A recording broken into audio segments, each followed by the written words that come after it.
Quanto tempo temos antes de voltarem aquelas ondas que vieram como gotas em silêncio tão furioso, derrubando homens entre outros animais,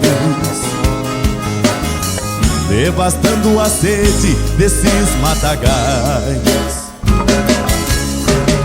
derrubando homens entre outros animais, devastando a sede desses matagais,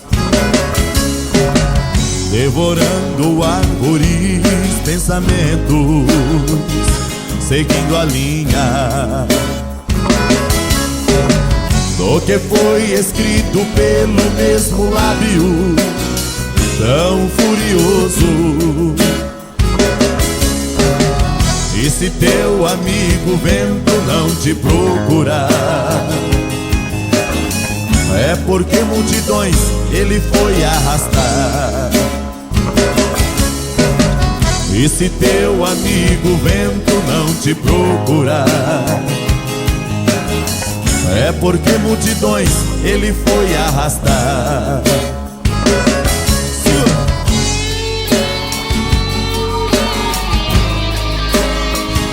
Laia, laia.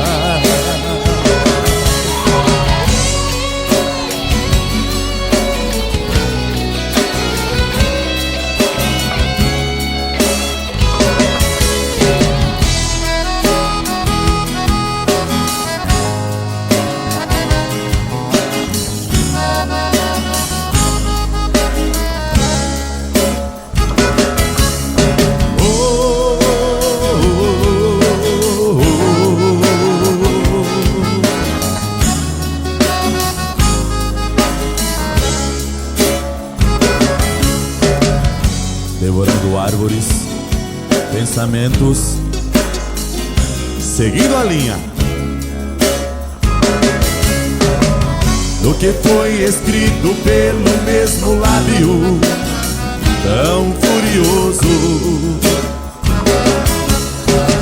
E se teu amigo vento não te procurar, é porque multidões ele foi arrastar. E se teu amigo vento não te procurar,